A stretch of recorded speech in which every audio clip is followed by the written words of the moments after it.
Sa'yo po ang nakampo. Subukan nyo naman po ngayon.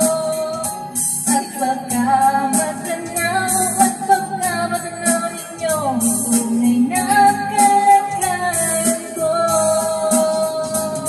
Ang walang garang na po sa taong nakaupo. Alam nyo bang pantakal ng bigas namin ay di puno ang dinggit upang lagay sa inyong pinakulang tubig sa lumang tapurin-kulin ko.